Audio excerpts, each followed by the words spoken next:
ইসলাম একমাত্র আউলিয়া কেরামদের কাছে নিরাপদ। আসতে বলেন না, ডরায় বলেন না। ইসলাম আউলিয়া কেরামদের কাছে নিরাপদ। ইসলাম খাজা বাবা আজমিরির কাছে নিরাপদ। ইসলাম কুতুবউদ্দিন কাকির কাছে নিরাপদ। ইসলাম নিজামউদ্দিন আউলিয়ার কাছে নিরাপদ। ইসলাম মুজাদ্দিদ আল ফাসানি সারহিন্দের কাছে নিরাপদ। ইসলাম হুজুর গাউসুল পাকের কাছে নিরাপদ। ইসলাম খাজা বাহাউদ্দিন নাকশবন্দ বুখারীর কাছে নিরাপদ। ইসলাম 12 আউলিয়ার কাছে নিরাপদ। ইসলাম 360 আউলিয়ার কাছে নিরাপদ। ইসলাম কাদেরিয়া, চিশতিয়া, নকশবন্দিয়া, মুজাদ্দিদিয়া, সোহরাওয়ার্দিয়া, নিজামিয়া আউলিয়া কেরামদের কাছে ইসলাম নিরাপদ। কথা বলেন ঠিক না বেঠিক? আজকের মাহফিল আল্লাহর পক্ষ থেকে অনেক বড় পরীক্ষা। আমরা পরীক্ষায় পাশ করলাম। ভাইরা আমার, খুব মনোযোগ দিয়ে শুনে যাবেন। আল্লাহর নবীজি কোন এক পাশ দিয়ে যাচ্ছিলেন, সাহাবীরা বসে বসে মাহফিল করতেছিলেন। নবীজি জিজ্ঞেস করলেন সাহাবীরা, রে মা জালাসনাকুম, তোমরা এইখানে তোমরা এখানে কেন বসেছো? সাহাবীরা বলেন, ইয়া রাসূলুল্লাহ, এখানে আমরা আল্লাহকে ডাকি, ওয়া নাহমাদুহু, আল্লাহর প্রশংসা গুণ কীর্তন আমরা করতেছি। আল্লাহর নবী বললেন, তোমরা কেন এখানে বসেছো? প্রিয় নবীজি জবাব দিলেন, তোমরা কেন বসলা? সাহাবীরা জবাব দিলেন, ইয়া রাসূলুল্লাহ, আলা মা হাদানা লিদিনিহি, আল্লাহ আমাদেরকে দ্বীন দিয়েছেন, হেদায়েত দিয়েছেন। ওয়া মান্না আলাইনা বিকা, আপনি নবী নামক মহা নিয়ামত আল্লাহ আমাদেরকে দিয়েছেন। আপনি নবী পাইয়া, দ্বীন পাইয়া, ঈমান পাইয়া, আকীদা পাইয়া, বিশ্বাস পাইয়া, আপনি নবী পাইয়া, কোরআন পাইয়া আমরা আল্লাহর শুকরিয়া স্বরূপ না আল্লাহ আল্লাহকে ডাকতেছি, ওয়া নাহমাদুহু, আল্লাহর প্রশংসা করতেছি। নবীজি ডাক দিলেন, আরে সাহাবীরা, তোমরা কি শুধু এই জন্য বসেছো নাকি অন্য কোনো উদ্দেশ্য তোমাদের আছে? তোমরা কসম করে বলো। সাহাবীরা বলেন, ইয়া রাসূলুল্লাহ, আল্লাহর কসম করে বলি, ভিন্ন কোনো উদ্দেশ্য আমাদের এখানে নাই। আমরা শুধু আপনাকে পাওয়ার কারণে, দ্বীন ঈমান পাওয়ার কারণে আমরা এখানে মাহফিল সাজাইলাম। আল্লাহর নবী বললেন, সাহাবীরা, তোমাদেরকে অবিশ্বাস করতেছি না, তোমাদেরকে আমি অস্বীকার করতেছি না, সন্দেহ করতেছি না। সাহাবীরা, রে ফাতানি জিবরিল আলাইহিস সালাম, জিবরাইল আমার কাছে আসলেন। আমার কাছে এসে জিবরাইল আমার কাছে খবর দিয়ে গেলেন, ফাখবিরিনি, জিবরিল আমার কাছে খবর দিয়ে গেলেন, তোমাদের এই দৃশ্যখানা দেখার পরে, এই মাহফিলখানা দেখার পরে আল্লাহ এত খুশি হয়ে গেলেন, ইউবাহিমাকুমুল মালায়েকা, আল্লাহ तमाम ফেরেশতাদের সামনে তোমাদেরকে নিয়ে আল্লাহ অহংকার করতেছে। আজকের মাহফিল নিয়ে আমার আল্লাহ ফেরেশতাদের সামনে অহংকার করে। একবার জোরে বলা যাবে কি মারহাবা? এইজন্য পটিয়াবাসী আমি বলেছি, আপনারা পরীক্ষায় পাস। বলে হুজুর কেন পাস? আজকের এই মাহফিলখানা দেখে আমার রব ফেরেশতাদেরকে ডাক দিয়ে বলে, এ ফেরেশতারা, আমি যখন বলেছিলাম ইন্নী জাইরুন ফিল আরদি খলিফা, দুনিয়াতে আমি আল্লাহ খলিফা পাঠাবো, আমার প্রতিনিধি পাঠাবো, তোমরা সেই দিন ভেটো দিয়ে বলেছিলে আল্লাহ আপনি এমন খলিফা কি পাঠাবেন? ক্বালু আতাজআলু ফিহা মান ইউফসিদু ফিহা ওয়া ইয়াসফিকু দিমা,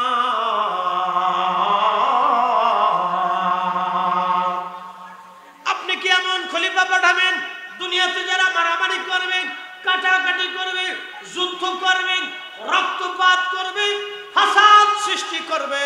আপনি কি এমন খলিফা দুনিয়াতে পাঠাবেন যারা দুনিয়ার মধ্যে ফাসাদ বাঁধাবে, বিশৃঙ্খলা বাঁধাবে, অশান্তি করবে, যারা মারামারি করবে, রক্তপাত করবে? আপনি কি এমন খলিফা দুনিয়াতে পাঠাবেন? আজকে দেখেন সুদানের ভিতরে গৃহযুদ্ধ লেগে গেল, এক মুসলমান আর এক মুসলমানকে গুলি করে মারে আর কয় আল্লাহু আকবার। ওই যে আমার ভাই বলে গেল, নূরে পাগলারে কবর থেকে উঠাইয়া যারা আগুন দিয়ে পুরাইয়া আল্লাহু আকবার বলে স্লোগান দিল, আর সুদানে যারা মুসলমানদেরকে গুলি করে যেই মুসলমানে আল্লাহু আকবার বলে স্লোগান দিল, এই দুইয়ের মধ্যে কোনো তফাৎ নাই। কথা বলেন ঠিক কিনা? এই দুইয়ের মধ্যে কোনো তফাৎ নাই। সুদানে এক মুসলমান আর এক মুসলমানকে গুলি করে মেরে ফেলে দরকার, আল্লাহু আকবার, আল্লাহু আকবার, আল্লাহু আকবার। মুসলমান মুসলমানকে হত্যা করে আল্লাহু আকবার আল্লাহু আকবার। আর নূরে পাগলারে কবরের ভিতর থেকে উড়াইয়া আগুন দিয়ে পুরাই আল্লাহু আকবার আল্লাহু আকবার। শয়তানে হাসে কে বাপ রে বাপ, 9 লক্ষ বছরে আমি চিন্তা করি নাই, তো তোদের 40 বছরের জিন্দেগিতে তা তোরা চিন্তা করিয়া আগুন দিয়ে পুরাই বুঝাই দিলি আমি তো শয়তান, তো শয়তান, তোরা তোর 14 পুরুষ শয়তান, তোরা আমার সাথে বড় শয়তান। কথা কন না কেন? ঠিক কিনা বলেন? ইসলাম একমাত্র আউলিয়া কেরামদের কাছে নিরাপদ। আসতে বলেন না, ডরায় বলেন না। ইসলাম আউলিয়া কেরামদের কাছে নিরাপদ। ইসলাম খাজা বাবা আজমিরির কাছে নিরাপদ। ইসলাম কুতুবউদ্দিন কাকির কাছে নিরাপদ। ইসলাম নিজামউদ্দিন আউলিয়ার কাছে নিরাপদ। ইসলাম মুজাদ্দিদ আল ফাসানি সারহিন্দের কাছে নিরাপদ। ইসলাম হুজুর গাউস পাকের কাছে নিরাপদ। ইসলাম খাজা বাহাউদ্দিন নাকশবন্দ বুখারীর কাছে নিরাপদ। ইসলাম 12 আউলিয়ার কাছে নিরাপদ। ইসলাম 360 আউলিয়ার কাছে নিরাপদ। ইসলাম কাদেরিয়া, চিশতিয়া, নকশবন্দিয়া, মুজাদ্দিদিয়া, সোহরাওয়ার্দিয়া, নিজামিয়া আউলিয়া কেরামদের কাছে ইসলাম নিরাপদ। কথা বলেন ঠিক না বেঠিক?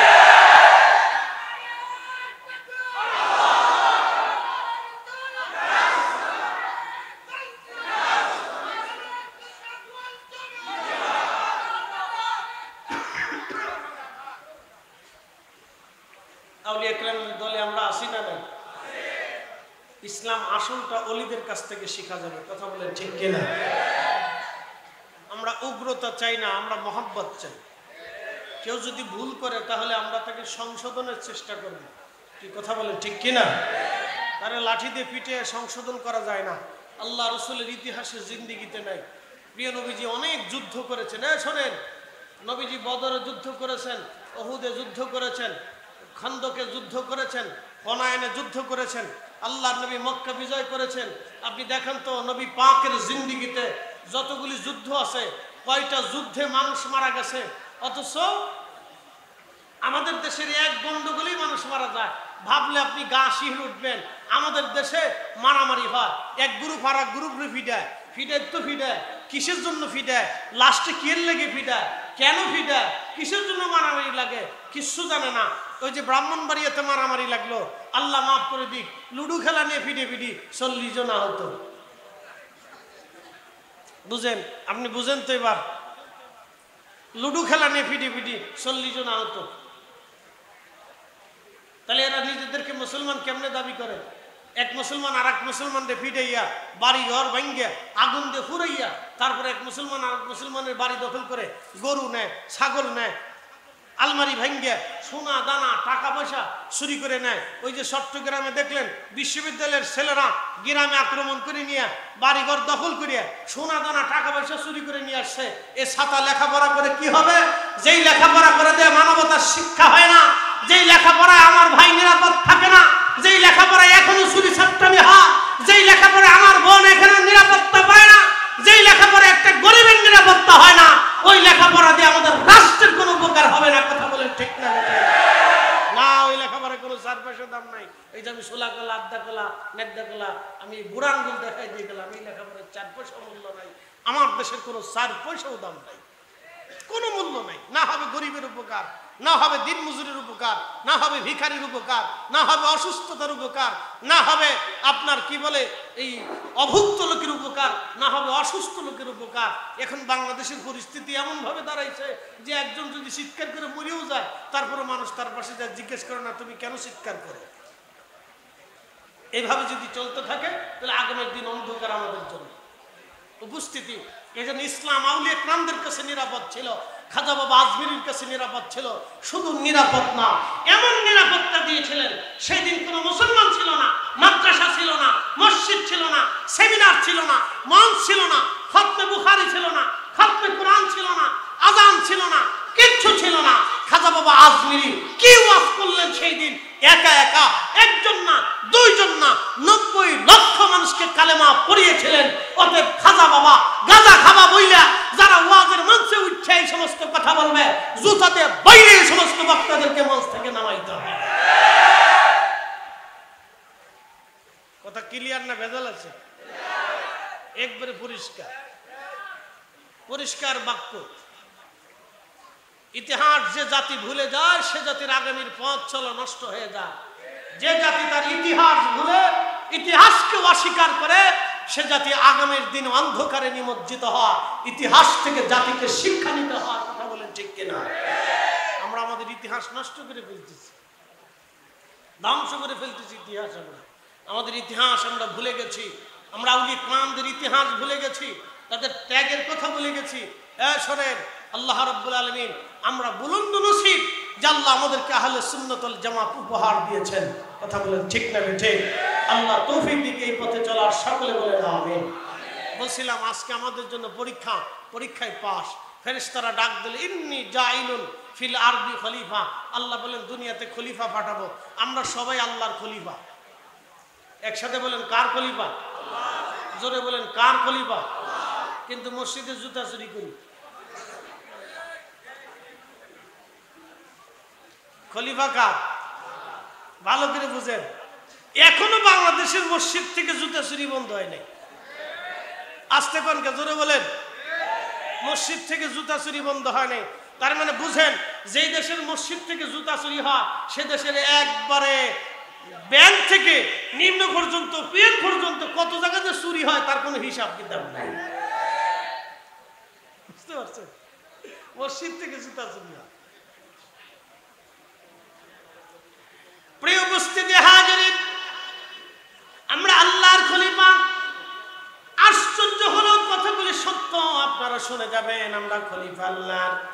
ইন্নী জাইলুন ফিল আরদি খলিফা।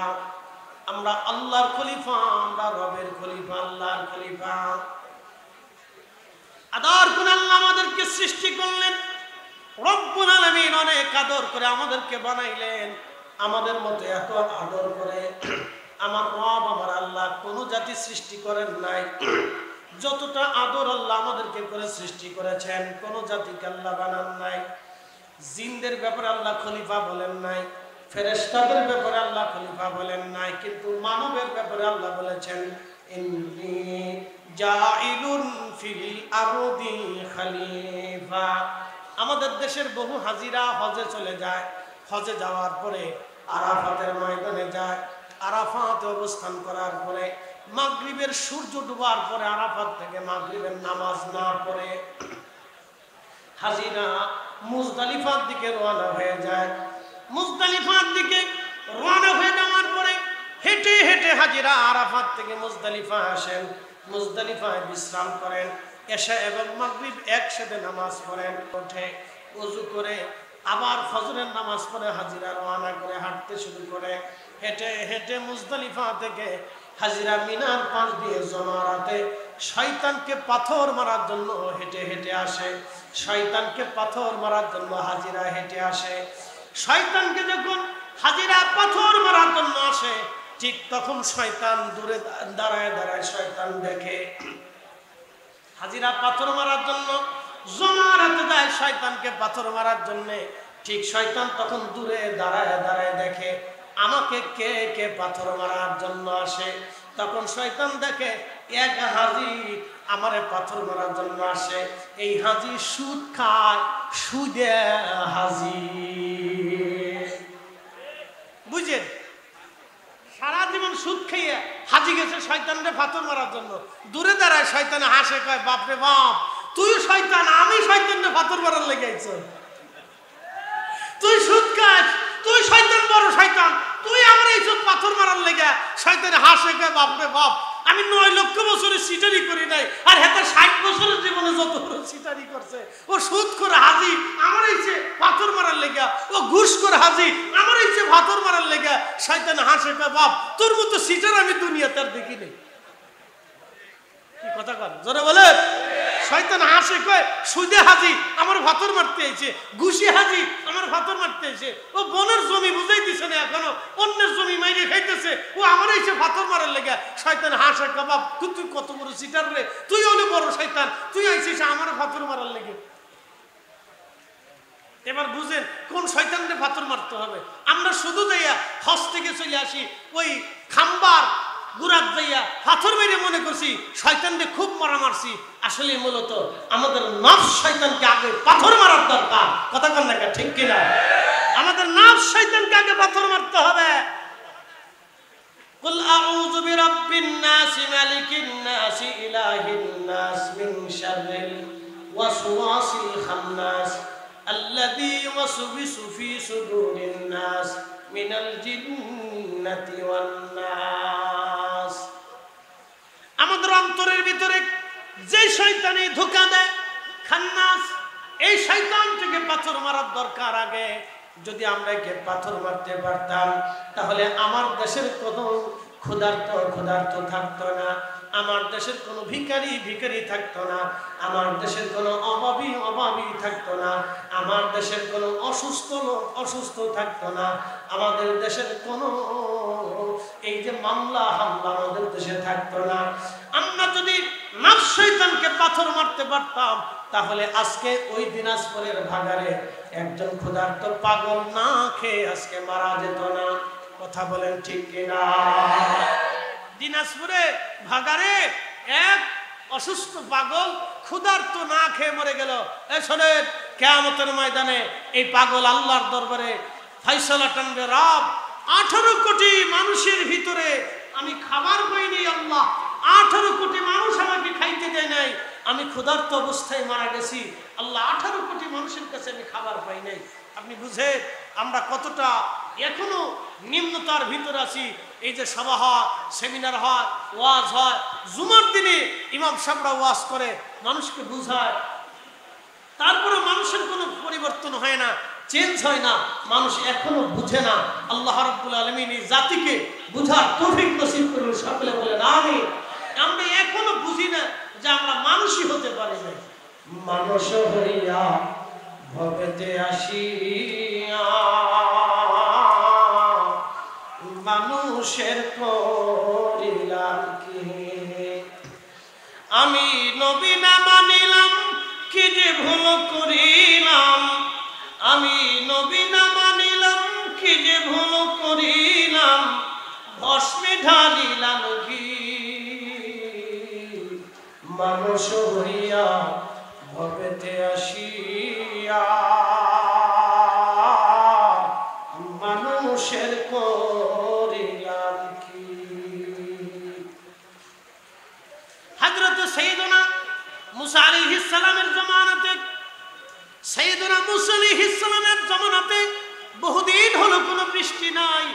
বৃষ্টির অভাবে মানুষের কষ্ট হয়, গাছ লতা পাতা মরে যাচ্ছে, খাবার সংকট পড়ে গেল, উট দুম্বা ভেড়াগুলি শুকিয়ে গেল, ঘাস তরুলতা পাতাগুলি মরে গেল। আরবের জমিনে বৃষ্টি না হলে ঘাস তরুলতা পাতাগুলি মরে যায়। আমাদের দেশে এখন তো আমরা সেলো মেশিনের ব্যবস্থা হয়ে গেছে, পাম্পের ব্যবস্থা হয়েছে, টিউবওয়েলের ব্যবস্থা হয়েছে, আমরা একেবারে গভীর নলকূপ থেকে মাটির নিচ থেকে পানি উঠাইয়া জমিনে পানি ব্যবহার করে ফসল বনাইতে পারি। কিন্তু আগে সিস্টেম ছিল না, বৃষ্টির অপেক্ষায় মানুষ বসে থাকত। বহুদিন হলো মিশরে বৃষ্টি নেই, বৃষ্টির অভাবে মানুষের বড় কষ্ট হচ্ছে। মিশরবাসীরা হযরত মুসা কালিমুল্লাহর কাছে এসে বললেন, আল্লাহর নবী মুসা, বৃষ্টি হয় না, আপনি আমাদের জন্য দোয়া করে দেন যাতে আমরা বৃষ্টি পাই। মুসা আলাইহিস সালাম বললেন, ও আল্লাহর বান্দারা, আমি দোয়া করব না, তোমরাও আমার সাথে চলো, আমরা একসাথে সালাতুল ইস্তিসকার নামাজ পড়ে দোয়া করব। হযরত মুসা কালিমুল্লাহ লক্ষ লক্ষ বনি ইসরাইল নিয়ে তিনি বিরাট বড় মাঠের মধ্যে জমা হলেন। জমা হয়ে তিনি সালাতুল ইস্তিসকায় দাঁড়িয়ে গেলেন। নামাজ হলো, দোয়া হলো, কিন্তু বৃষ্টি হলো না। আপনারা জানেন সালাতুল ইস্তিসকার এমন একটা নামাজ, যখন মুসলমানরা নামাজ পড়ে দোয়া করে তখন আল্লাহর আসমান থেকে বৃষ্টি এসে যায়। কিন্তু আমাদের দেশের সালাতুল ইস্তিসকার সিস্টেম হয়ে গেছে ভিন্ন। 6 জনে নামাজ পড়ে, 3 জন ভিডিও করে, 2 জন দাঁড়ায় দাঁড়ায় দেখে, বাকিরা রাস্তা দিয়ে হাঁটে। এই সালাতুল ইস্তিসকায় বৃষ্টি আসবে না। যে এলাকায় বৃষ্টি হয় না ওই এলাকার সমস্ত মানুষ মাঠের মধ্যে আসতে হবে, এমনকি মহিলারাও আসবে, বাচ্চারাও আসবে, পুরুষরাও আসবে, সবাই একসাথে মাঠের মধ্যে একত্রিত হবে, সালাতুল ইস্তিসকার নামাজ পড়বে। তারপরে তারা আল্লাহর দরবারে কান্নাকাটি করবে, আল্লাহ আমরা জীবনে ভুল করলাম, অপরাধ করলাম, আল্লাহ আমাদেরকে মাফ করে দাও, আকাশ থেকে বৃষ্টি দাও, তবে আল্লাহ বৃষ্টি দেবে। সাইয়েদনা মূসা সমস্ত উম্মত নিয়ে নামাজ পড়লেন, দোয়া করলেন, কিন্তু বৃষ্টি হলো না। আকাশের দুই এক টুকরা মেঘ যা ছিল সব উড়ে উড়ে চলে গেল, আরো গরম পড়া শুরু হয়ে গেল। বনি ইসরাইল এসে বলল, গো নবী মূসা, বৃষ্টি তো হলোই না গো নবী, কি দোয়া করলেন, কি নামাজ আমরা পড়লাম, আকাশে দুই এক টুকরা মেঘ যা ছিল তাও চলে গেল, আল্লাহর নবী কি হয়ে গেল আমাদের? হযরত মূসা আলাইহিস সালাম বললেন, দেখো তোমাদের অনেক বেশি গুনাহ হয়ে গেছে, বলো তোমাদের মধ্যে যার গুনাহ আছে সে চলে যাও, যার গুনাহ নাই সে বসে থাকো। এইভাবে দেখা গেল মাঠের মধ্যে লক্ষ লক্ষ মানুষের ভিতরে 80% মানুষ চলে গেল, মাত্র 20% মানুষ বসে আছে। সাইয়েদনা হযরত মূসা কালিমুল্লাহ আবার তিনি 20% মানুষ নিয়ে নামাজে দাঁড়িয়ে গেলেন। সালাতুল ইস্তিসকা হলো, আবার দোয়া হলো, কিন্তু বৃষ্টি হয় না, আরো গরম পড়া শুরু হয়ে গেল, সূর্যের তাপ আরো বেড়ে গেল। উম্মতেরা এসে বলল, আল্লাহর নবী কি দোয়া করলেন, বৃষ্টি হলো না। হযরত মূসা কালিমুল্লাহ বললেন, ও আমার উম্মত, তোমাদের গুনাহ একেবারে বেশি হয়ে গেছে, বলো তোমরা বলো তোমাদের জীবনে একটা মাত্র গুনাহ যে করছো সে চলে যাও, একটা গুনাহ জীবনে যে করো না সে বসে থাকো। একসাথে বলবেন আল্লাহু আকবার। হয় না? আরো জোরে বলেন, আরো জোরে। বাংলাদেশের মানুষের গুনাহ কি কম না বেশি? কত বেশি? এরা মসজিদের জায়নামাজে বসে মিথ্যা কথা কয়। কে আসতে বলকে জোরে বলে? মসজিদের জায়নামাজে বসে মিথ্যা কথা বলে, নামাজ পড়ে মসজিদ থেকে বের হইয়া ওজনে কম দেয়, কথা বল না কেন? এরা নামাজ পড়ে দোকানে বাকি খাইছে, জীবন আর ফেরত দেয় নাই। ব্যবসায়িক ভাইদের উদ্যোগে আজকের মাহফিল, এই ব্যবসায়িক ভাইদের কাছে জিজ্ঞেস করেন জীবনে কত টাকা বাকি আছে, এখনো ঠিক মতো পাওনা পায় না। এই যে হাল খাতা দেয় তারপরেও ঠিক মতো টাকা ফেরত দেয় না।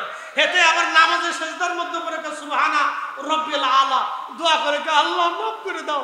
শয়তান হাসে কে, উড়ে সিটাত, তুই এখনো পর্যন্ত দোকানের বাকির টাকা ফেরত দিসনি, তুই মসজিদে বইয়া আল্লাহর সাথে তাল মতন করতেছ, তুই তো আমার সাথে বড় সিটা। ওয়াজ শিখে যান, ওয়াজ শুনে যান। আসল ওয়াজ আমরা নাই, সুন্নত যেটা আসল সেটার ভিতরে নাই। পাঞ্জাবি গায়ে দিয়ে, জুব্বা গায়ে দিয়ে, ফাগরি মাথায় দিয়ে, মালের ভেজাল দেয়, ওষুধে খাবারে আপনার ফলের ভিতরে ফরমালিন দেয়। কালকে ভোক্তা অধিদপ্তরের এক ভিডিওর ভিতরে দেখলাম একজনের মাথায় টুপি, আর একজনের মুখের ভিতরে দাড়ি, সুন্দর চেহারা, মাথার ভিতরে সুন্দর টুপি, সাদা দাড়ি, সে ওই আপনার খাবারের ভিতরে রং মিশায়, রং মিশাইয়া খাবার রং করে। ফ্রুট মিক্স বুঝছেন নি আপনারা? নাকি মিক্স ফ্রুট অর্থাৎ বিভিন্ন রকমের ফল, এর ভিতরে পেঁপে দিয়ে একটা হলুদ বানাইছে, আর একটা লাল বানাইছে, আর একটা আপনার সবুজ বানাইছে, নাম দিছে মিক্স ফ্রুট। একই রকম পেঁপে, একটা হলুদ, একটা কালা, আর একটা সবুজ, এইভাবে বানাইয়া মিক্স ফ্রুট বানাই দিছে। তো ভুক্ত অধিদপ্তরে বললো, এটা ফলের নাম কি? বলে স্যার মিক্স ফ্রুট। বলে মিক্স ফ্রুট তো বানাইছেন আপনারা, ঠিক আছে বুঝলাম, কয় প্রকারের ফল আছে এখন আর কথা কয় না। আপনারা পেঁপের ভিতরে লাল রং দিছেন, আবার কতদূর কালা রং দিছেন, আবার সবুজ রং দিয়ে নাম দিয়েছেন মিক্স ফ্রুট। এই ব্যবসা কতদিন ধরে করেন আর কথা বলে না?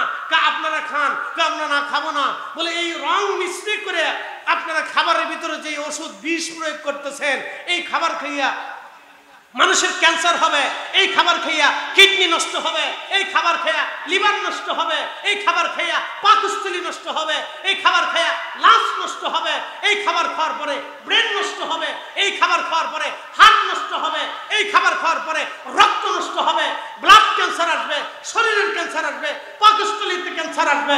এইভাবে আমাদের দেশের মানুষের বিষ খাওয়াইতেছে।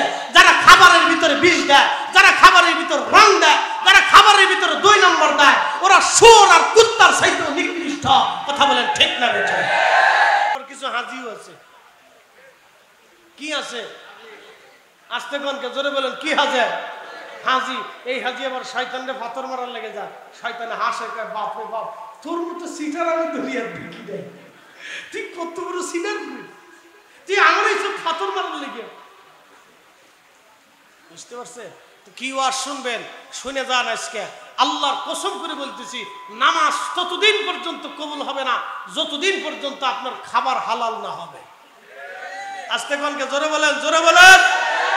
নামাজ ততদিন কবুল হবে না যতদিন খাবার হালাল না হবে, খাবার হালাল না হবে। নামাজ সারা রাত্র যদি নামাজ পড়েন, ওযুবিহীন নামাজ পড়লে যেমন নামাজ হয় না, হালাল খাবার ব্যতীত কোন মুসলমানের ইবাদত কবুল হয় না, দোয়া কবুল হয় না। এই জন্য আপনার দোয়া আল্লাহর আসমানে যায় না।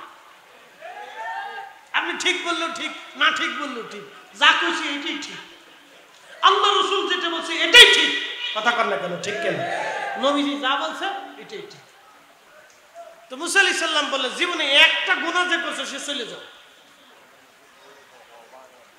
এখন আজকে যদি বলা হয় আপনাদেরকে বিরিয়ানি দিব, যার গুনাহ আছে সে চলে যান, আর যার গুনাহ নাই সে বসে থাকেন, তাহলে আমুক ব্যাগটা ধরে বলছে তাহলে আমি যাই গিয়া। কি কথা ঠিক আছে কিনা? সবারই ব্যাগলে আড়া ধরতে যে আজকের তাবরক নসিবে নাই, তো থাকবো কারা? ওই যে কদ্দুত নাবালেক জীবী ল্যাংটা বাহিনী, এটার নাম দিছে আমি ল্যাংটা বাহিনী। বাহিনী খুব মজবুত, ল্যাংটা বাহিনী নাম দিছি। ল্যাংটা বাহিনী ছাড়া আর কেউ এখানে থাকার কায়দা নেই। মুসা আলাইহিস সালাম বললেন, যার একটা গুনাহ আছে সে চলে যাও। হাই হাই হা, লক্ষ লক্ষ বনী ইসরাইলের ভিতরে সমস্ত মানুষ ময়দান থেকে চলে গেল। হযরত মুসা নবী সারা এলাকার মধ্যে নজর মেরে দেখতেছে, একজন মানুষও নাই, সব চলে গেছে। কি হইল? কারেন্টে ধরছে নি রে? সাবধান, কারেন্ট কিন্তু সাবধান, ধরলে কিন্তু ছাড়তো না। এটা কিন্তু কারো খাতির করে না, প্রধানমন্ত্রীরও কিন্তু ছাড়ে না, ধরলে শেষ। কারেন্ট থেকে দূরে থাকিস, দূরে থাকিস।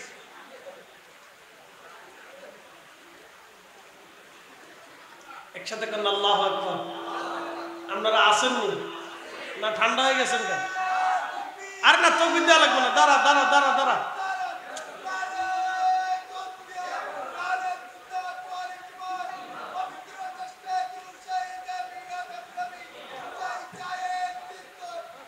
আর কিছু আসেনি? আচ্ছা নাই, ওজন শুরু করবে, ওর গোপ শেষ না করেও ছাড়ে না, যন্ত্রণা যন্ত্রণা। হযরত মুসা নবী দেখলেন ময়দানের ভিতরে সমস্ত মানুষ চলে গেছে, কিন্তু একজন ময়দানের এক কোণায় বসে আছে। হযরত মুসা আলাইহিস সালাম ধীরে ধীরে হেঁটে হেঁটে তার কাছে গেলেন, যা দেখলেন এক অন্ধ, অন্ধ চোখে দেখে না, সে এক ময়দানের কোণায় বসে আছে। সালাম দিয়ে বলেন, হে আল্লাহর বান্দা, তুমি কি শোনো নাই? আমি ঘোষণা দিয়েছি, একটা গুনাহ যার আমল নামে আছে সে চলে যাও, আর একটা গুনাহ যার নাই সে বসে থাকো। হযরত মুসা আলাইহিস সালাম বলেন, হে অন্ধ, তুমি কেন বসে আছো? তুমি কেন চলে যাও নাই? অন্ধ ডাক দিয়ে বলেন, আল্লাহর নবী, আল্লাহর নবী মুসা, নবী গো, আমার জীবনে মনে পড়ে না, আমি অন্ধ, জীবনে কোনোদিন গুনাহ করেছি আমার মনে পড়ে না। একবার জোরে বলা যাবে কি মারহাবা? আমি জীবনে কোনোদিন গুনাহ করেছি হুজুর, আমার মনে পড়ে না। জীবনে কোনোদিন গুনাহ করেছি আমার মনে পড়ে না। তবে হুজুর আমি একটা ভুল করেছিলাম, একটা ভুল করেছিলাম। যদি গুনাহ হয়ে থাকে তাহলে আমি চলে যাব, আমি বসে থাকবো না। কি ভুল করছিলাম অন্ধ বলো? বলে, হুজুর আমি যাইতেছিলাম রাস্তা দিয়া, সদর রাস্তা, রাস্তার পাশে একটা বাড়ি ছিল, ওই বাড়ির যে সদর দরজা ছিল ওই দরজাটা খোলা ছিল। ওগো নবী মুসা, এই দরজা খোলা থাকার কারণে আমি রাস্তা দিয়ে হেঁটে যাওয়ার সময় আমি বাড়ির ভিতরে আমার চোখের নজর চলে গেল। দরজা খোলা থাকার কারণে আমার নজরটা অন্দর মহলে এক বেগানা নারীর প্রতি আমার চোখ চলে গেল। এক বেগানা নারীর প্রতি চোখটা চলে যাওয়ার পরে নবী মুসা, আমি আমার চোখটাকে ফিরিয়ে নিলাম। চোখ থেকে ফিরিয়ে নিয়ে চোখকে ডাক দিয়ে বললাম, চোখ, তুই আজকে আমাকে এক বেগানা নারীর দিকে ফিরিয়ে নিলি, আজকে আর তোকে আস্ত রাখবো না। ওগো নবী মুসা, আমি আমার নিজের হাতে চোখ নষ্ট করে ফেললাম, আমি অন্ধ হয়ে গেলাম। ক্ষুধার ভয়ে আল্লাহর ভয়ে আমি অন্ধ হয়ে গেলাম। নবীজি আমি নিজের চোখ নিজে নষ্ট করে ফেললাম, যাতে এই চোখ আর কোনোদিন বেগানা নারীর দিকে আমাকে ফিরে নিয়ে না নিতে পারে। আমি আল্লাহর ভয়ে নিজের চোখ আমি নষ্ট করে ফেললাম। মুসা গো, যদি অপরাধ হয়ে থাকে, গুনাহ হয়ে থাকে, তাহলে আমি চলে যাব। আর যদি গুনাহ না হয়, নবী মুসা আমি আপনার সাথে আর বসে থাকব। একবার জোরে বলা যাবে কি মারহাবা। তেলের গাড়ি তেলে চলি, হাওয়ার গাড়ি হাওয়ায় উড়ে, বিনা তেলে চালায় গাড়ি নবী সুলাইমান। আমরা সেই মুসলমান, ঠিক কিনা? আমাদের নবী বিনা তেলে আকাশ দিয়ে বিমান চালাইলেন, শুধু সুলাইমান আলাইহিস সালাম তপ্ত রাইলেন তা না। আর আমাদের নবীকে বুরাকের পিঠে চড়াইয়া আল্লাহ এত উপরে নিলেন। সহিহ বুখারীতে হযরত খাদিম রাসূল আনাস রাদিয়াল্লাহু আনহু বললেন, নবীজিকে আল্লাহ নিতে নিতে নিতে নিতে প্রথম আসমান থেকে দ্বিতীয় আসমান, দ্বিতীয় আসমান থেকে তৃতীয়, তৃতীয় থেকে চতুর্থ, চতুর্থ থেকে পঞ্চম, পঞ্চম থেকে ষষ্ঠ, ষষ্ঠ থেকে সপ্তম, সিদরাতুল মুনতাহাতে যাওয়ার পরে জিবরিল আমিন বললেন, হুজুর আমার আর যাওয়ার সুযোগ নাই। আল্লামা শেখ সাদি গুলিস্তান বস্তার মধ্যে তিনি লেখলেন, আগার একসরে ময়ে বড়তর পরম ফরুগে তাজাল্লি গোসো যাবে পরাম। আগার একসরে ময়ে বড়তর পরম ফরুগে তাজাল্লি গোসো যাবে পরাম। জিবরাইল বলল, হুজুর এক চুল পরিমাণ যদি আমি সামনে আগাই, খোদার তাজাল্লিতে আমি জ্বলে পড়ে সারকার হয়ে যাব। ও আল্লাহর নবী আমার আর সামনে যাওয়ার সুযোগ নাই, এবার আপনি যাবেন। হযরত আনাস বলতেছেন, আমি দেখ আল্লাহর নবী বলতেছেন, আমাকে আল্লাহ নিতে নিতে নিতে নিতে আরশে মুআল্লা থেকে উফুকিল আলা সর্বোচ্চ দিগন্তে এত উপরে আল্লাহ আমাকে নিলেন। নিতে নিতে নিতে নিতে নিতে নিতে সীমানাবিহীন এত উপরে আল্লাহ আমাকে নিলেন। আমি আর আল্লাহ, আল্লাহর আমি, আমি আর আল্লাহ, আল্লাহর আমি, আমি আর আল্লাহ, আল্লাহর আমি, দুইজন দুইজন, আমি আল্লাহ, আমি নবী আর আল্লাহ, আল্লাহর আমি নবী, দুইজন দুইজন। উফুকিল আলা যেতে যেতে যেতে যেতে বিমা লা ইয়ালামুহু ইল্লাল্লাহ। নবীজি বললেন, আমার উম্মতেরা এর সীমানা আল্লাহ ছাড়া কেউ জানে না, এর সীমানা আল্লাহ ছাড়া কেউ জানে না। মেরাজের রাতে আল্লাহ আমাকে এত উপরে নিলেন, এত উপরে নিয়ে চলে গেলেন, এত উপরে নিয়ে চলে গেলেন। বিমা লা ইয়ালামুহু ইল্লাল্লাহ, সীমানা আল্লাহ ছাড়া কেউ জানে না। জিবরাইলও জানে না, মিকাইলও জানে না, ইসরাফিলও জানে না, আজরাইলও জানে না, ফেরেশতাও জানে না, মানবও জানে না, জিনও জানে না, শুধু জানে আল্লাহ। কত উপরে নিলেন তাও জানে আল্লাহ, কত উপরে নিলেন তাও জানে আল্লাহ। নবীজি বললেন, এত উপরে আল্লাহ নিলেন, এর সীমানা আল্লাহ ছাড়া কেউ জানে না। আমরা সেই নবীর উম্মত, চিৎকার মেরে ধরে বলেন না ইয়া রাসূলুল্লাহ। আমরা সেই নবীর উম্মত যাকে নিতে নিতে নিতে নিতে এত উপরে নিয়েছিলেন। বিমা লা ইয়ালামুহু ইল্লাল্লাহ, সীমানা নির্ধারণ করা নাই, এত উপরে আল্লাহ নিয়ে চলে গেলেন। হায় হায়, আমরা এত দামি নবীর উম্মত। আল্লাহ বলেন, ইন্নী জাইলুন ফিল আরদি খলিফা, তোমরা আমার খলিফা। আমরা আল্লাহর খলিফা হতে পারি নাই। বলে, হুজুর আল্লাহর খলিফা হতে হলে কি করতে হবে? আল্লাহর খলিফা হতে হলে সর্বপ্রথম আপনাকে আকাইদে আহলে সুন্নাত ওয়াল জামাতে আসতে হবে। 2 নম্বরে আপনার দিলকে পরিষ্কার করতে হবে, বি কলবিন শরীফ, একেবারে আত্মাকে পরিষ্কার পরিশুদ্ধ করে ফেলতে হবে যদি আপনাকে আল্লাহর খলিফা হতে হয়। কারণ মনে রাখবেন, আল্লাহ পাক, আল্লাহ পাক ছাড়া কবুল করে না। আবার শুনে রাখেন, আল্লাহ পাক, আল্লাহ পাক ছাড়া কবুল করে না। শয়তানকে আল্লাহ তাড়িয়ে দিলেন, ওয়া কানা মিনাল কাফিরিন বলে আল্লাহ একেবারে স্থায়ীভাবে ওয়া কানা শব্দ দিয়ে আল্লাহ একেবারে চিরস্থায়ীভাবে শয়তানকে আল্লাহর দরজা থেকে তাড়িয়ে দিলেন। কারণ কি জানেন? শয়তান অহংকার করেছিল, অহংকার করার কারণে তার দিল নাপাক হয়ে গিয়েছিল। এই জন্য আল্লাহ বলেছিলেন আমি পাক, পাক ছাড়া আমি কোনো কিছু কবুল করি না, আমি আল্লাহর দরবারে কোনো নাপাকের জায়গা হবে না। এই জন্য যারা নেশা করে তারা নাপাক, যারা বাবা খায় তারা নাপাক, যারা মদ খায় তারা নাপাক, যারা সুদ খায় তারা নাপাক, যারা ঘুষ খায় তারা নাপাক, যারা হারাম খায় তারা নাপাক। মনে রাখবেন যারা নেশা করে তারা নাপাক, আল্লাহ তাদের কোনো কিছুই কবুল করে না। বলে কারণ কি? কবুল হতে হলে পাক হতে হবে। আল্লাহ নিজে পাক, পাক ছাড়া আল্লাহ কবুল করে না। এই জন্য গোসলে পাক হতে হয়, অজুতে পাক হতে হয় এবং কালবের মাধ্যমে পাক হতে হয়। পাক শুধু অজু করলেই শেষ হয় না, অজু অন্তরের ভিতর থেকে পাক হতে হয়। প্রিয় নবী বললেন উম্মত তোমরা ভালো করে শুনে নাও, তোমাদের বডির ভিতরে একটা গোশতের টুকরা হচ্ছে, ইদা সালুহাত সালুহাল জাসাদ, যদি এটা পবিত্র থাকে পুরা বডিটা পবিত্র থাকে, যদি সেটা পাক থাকে পুরা বডিটা পাক থাকে, যদি সেটা সুস্থ থাকে পুরা বডিটা সুস্থ থাকে। ও আমার উম্মত ভালো করে শুনে নাও, যদি তোমাদের এই গোশতের টুকরাটা ওয়াইদা ফাসাদাত ফাসাদাল জাসাদ, যদি সেটা নাপাক হয়ে যায় পুরা বডিটা নাপাক হয়ে যায়, যদি সেটা অসুস্থ হয় পুরা বডিটা অসুস্থ হয়, যদি সেটা অহংকারী হয়ে যায় তো পুরা বডি নাপাক হয়ে যায়, যদি সেটার ভিতরে হিংসা আসে পুরা বডি নাপাক হয়ে যায়, যদি সেটার ভিতরে আপনার অহমিকা আসে পুরা বডি নাপাক হয়ে যায়। এই জন্য তোমরা মনে রাখবা আলা ওয়াহিয়াল কালব, তোমার বডি বিশুদ্ধ, কালব যদি সুস্থ থাকে বডি সুস্থ, কালব যদি পাক থাকে বডি পাক। এই জন্য কালব নাপাক কইরা উপরে যত ওযু করেন শরীর পাক হবে না, কাল পবিত্র কইরা ওযু করেন, গোসল করেন, শরীর পাক হয়ে যাবে, দেহ পাক হয়ে যাবে, দেহ নূরানি হয়ে যাবে, কলবে আল্লাহর জিকির জিন্দা হয়ে যাবে। কথা বলেন ঠিক না বেটি?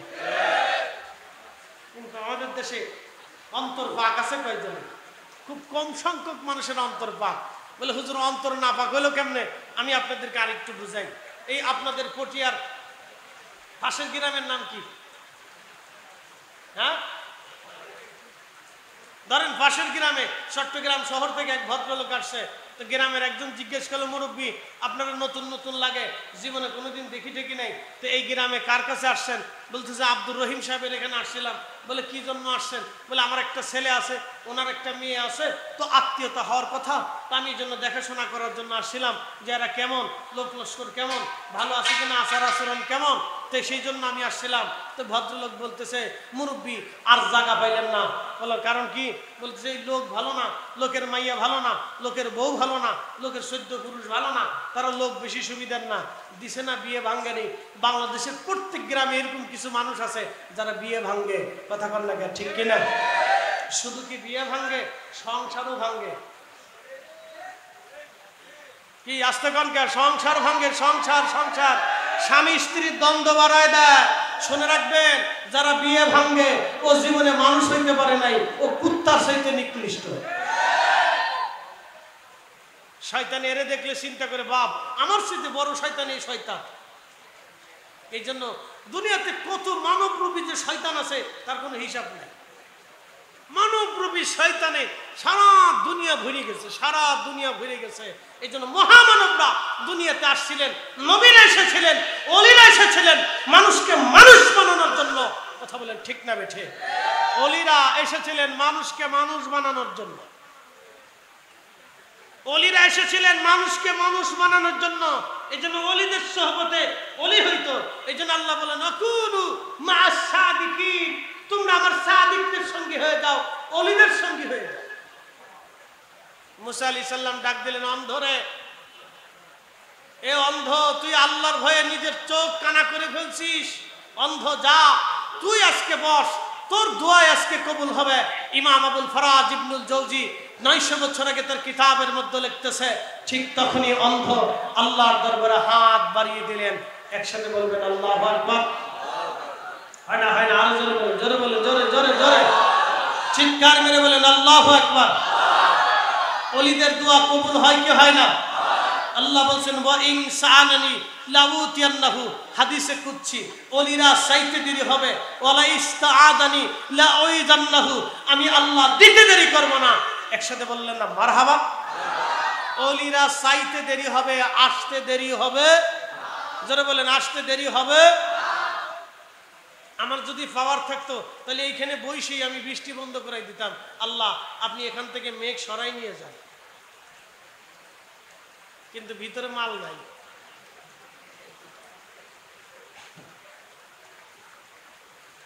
ভিতরে মেডিসিন নাই।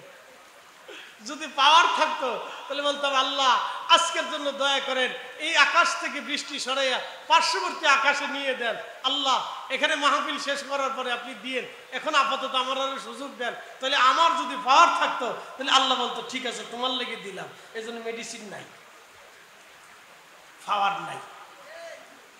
কিন্তু পাওয়ার থাক আর না থাক একটা জিনিস আছে, আমরা রসুলের পক্ষে কথা বলি। কথা বল না কেন, ঠিক কিনা? নবীর পক্ষে আসি না নাই? যারা বলেন আসি না নাই? বাসলেও আসি, মল্লেও আসি, বৃষ্টিতেও আসি, শুকনাতেও আসি, তাবারকেও আসি, জিলাপিতেও আসি, থাকলেও আসি, না থাকলেও আসি, জিহাদের ময়দানে গেলেও আসি। হাত উঁচা করে বলেন ঠিক না বেঠে?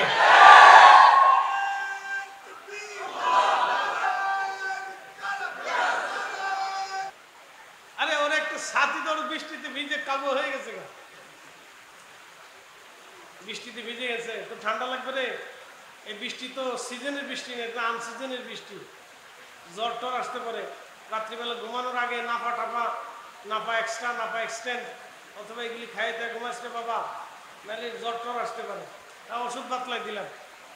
ঘুমানোর আগে বিরিয়ানি টিরিয়ানি যদি থাকে যা খাবেন, খাইয়া তারপরে নাপা টাপা এগুলি খেয়ে নিয়ে এটা খেয়ে ঘুমায়। কারণ এটা আনসিজনের বৃষ্টি তো জ্বর টর আসতে পারে, বলা যায় না। শীতের বাবা আসতেছে আর কি। যাক, ইমান খুব তাজা। চিৎকার মেরে বলেন আল্লাহু আকবার।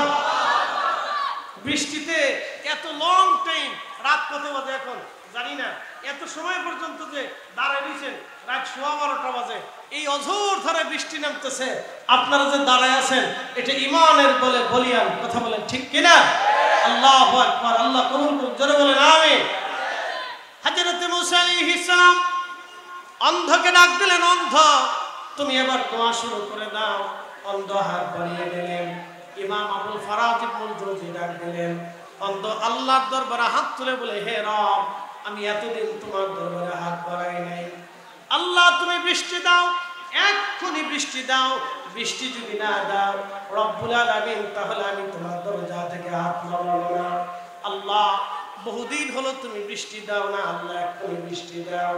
ইমাম আবুল ফারাজ ইবনুল জৌজি লেখেন, আল্লাহর আকাশে মেঘ জমে গেল, অঝোর ধারায় বৃষ্টি নামা শুরু হয়ে গেল, অঝোর ধারায় বৃষ্টি নামা শুরু হয়ে গেল।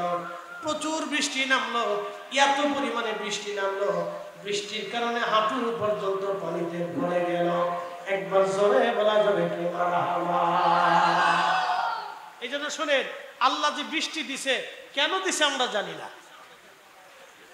নুরুল ইসলাম ভাই বহুদিন, 1 বছর আগে এই কমিটি তারা আলেমুল আমাদেরকে দাওয়াত দেয়, 1 বছর আগে দেয়, 1 বছর আগে ডেট কনফার্ম হয়, 1 বছর আগে থেকেই তারা এটা নিয়ে পরিকল্পনা করে। বিশাল এই মাহফিল 1 বছর আগে থেকেই পরিকল্পনা চলে। কিন্তু আল্লাহ বৃষ্টি দিয়ে সবাইকে পরীক্ষা করলেন। কথা বলেন ঠিক কিনা? বৃষ্টি কেন দিলেন আমি জানি না, তবে বৃষ্টি আল্লাহ দেন, বিশেষ বিশেষ কারণে আল্লাহ দিয়ে থাকেন। বৃষ্টি পাওয়ার পরে খুশি হতে হয়। নবী বললেন উম্মতরে 4 কারণে আল্লাহর আসমান থেকে বান্দার কাছে রহমত আল্লাহ পাঠা, কিন্তু বান্দা বেজার হয়ে যায়। 1 নম্বরে, কারো যদি মেয়ে জন্ম হয় তাহলে সে বেজার হয়ে যায়। ঠিক আছে না?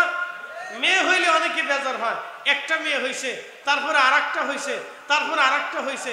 এমনও বাবা আছে অধিক মেয়ে হওয়ার কারণে ওই সন্তানদেরকে রেখে দিয়া আর এক জায়গায় যায় বিয়ে বইছে।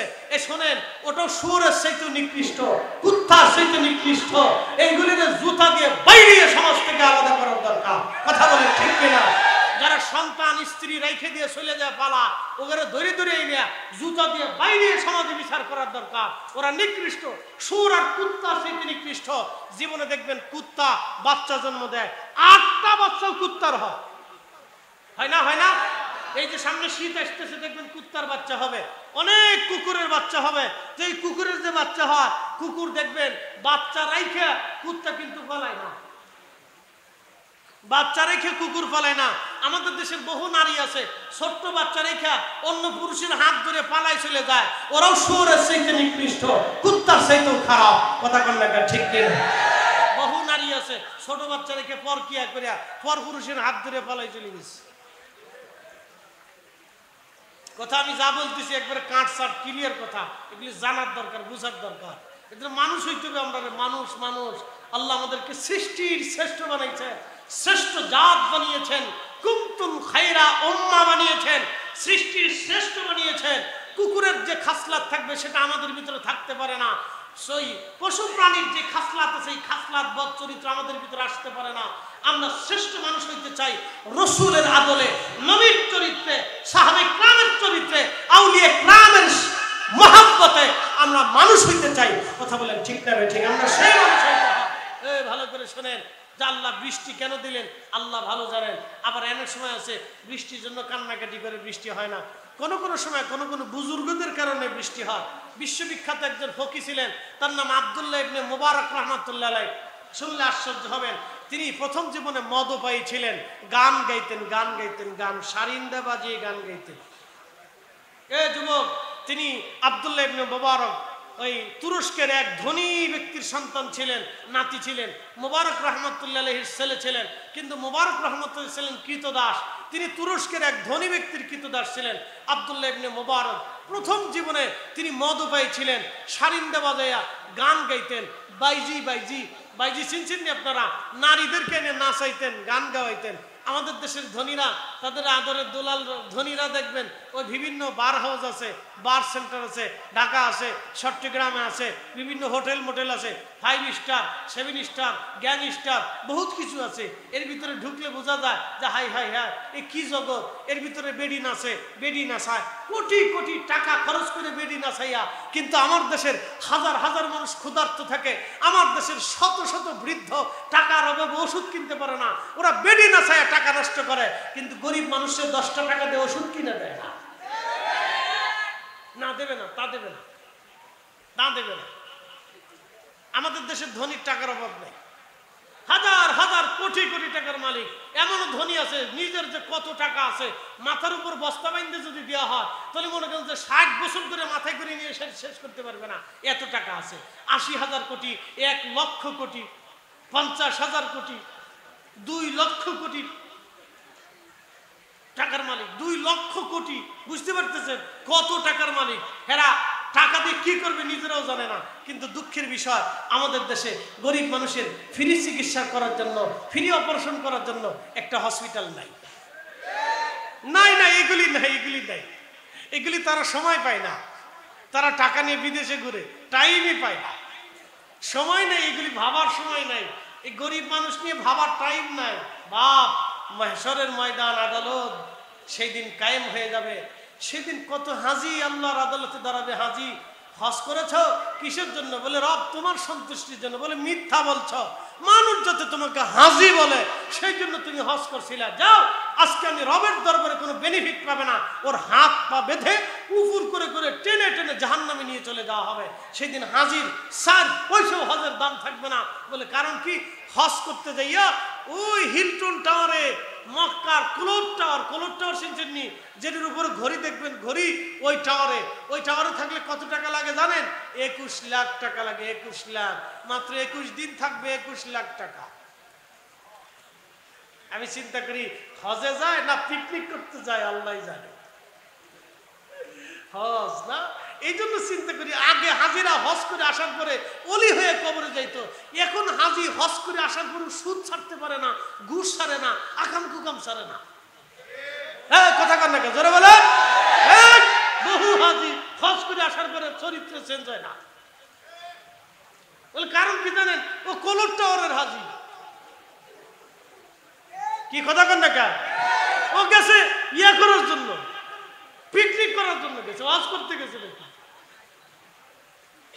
আগে বাংলাদেশ থেকে হাজিরা হজে যাইতো, হাঁটতে হাঁটতে চট্টগ্রাম বন্দরে যেত, এখান থেকে জাহাজে উঠতো, 3 মাস পর্যন্ত না 1 মাস পর্যন্ত জাহাজ চলতো, জেদ্দা বন্দরে নামাইতো, সেখান থেকে হাঁটতে হাঁটতে হাঁটতে হাঁটতে হেরেমে যাইত, হেরেম থেকে হাঁটতে হাঁটতে আরাফাতে যাইত, আরাফাত থেকে হাঁটতে হাঁটতে মুজদালিফাতে আসতো, মুজদালিফা থেকে হাঁটতে হাঁটতে হাঁটতে হাঁটতে জমারাতে আসতো, জমারাত থেকে পাথর মেরে হাঁটতে হাঁটতে মিনায় যাইত, মিনার থেকে হাঁটতে হাঁটতে জমারাতে আসতো, আবার পাথর মেরে মিনায় যাইত, মিনার থেকে পরের দিন পাথর মেরে জমারাতে যাইত, জমারাতে যাইত, জমারাত থেকে পাথর মেরে মিনায় যাওয়ার আগে আগে হেরামে আসতো, হেরেমে আসার আইসা তাওয়াফ করতো, সাই করতো, তারপরে যাইয়া মাথা টাক করিয়া চুল ফেলাই দিয়ে তারপরে হাজি হালাল হইতো।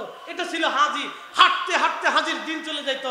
এরপরে হজ শেষ করে হাঁটতে হাঁটতে মদিনা যাইতো। মদিনায় যাওয়ার পরে রসুলের বারগাহে দাঁড়ায় থরথর করে কাঁপতো। আমি বাংলাদেশ থেকে 6 মাস পরে আসছি, বাড়ি ফেরত যেতে যেতে 6 মাস আসবে, জীবনে আর কোনোদিন রসুলের বারগাহে আসতে পারবো কিনা জানি না। হাজি থরথর করে কাঁপতো, রসুলের বারগাহে দাঁড়ায় সালাম দিত। এখন হাজি নবীর রওজার পাশে দিয়ে এমনি সেলফি তোলে, ছবি তোলে, দেখছো নি আমি রওজা শরীফের পাশে আসি।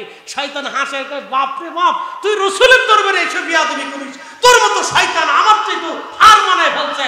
যারা রসুলের রওজার পাশে দিয়ে ছবি তোলে ওদের মতো বিয়াদব আল্লাহর দুনিয়া তার একটাও হতে পারে না। কথা বলে ঠিক না?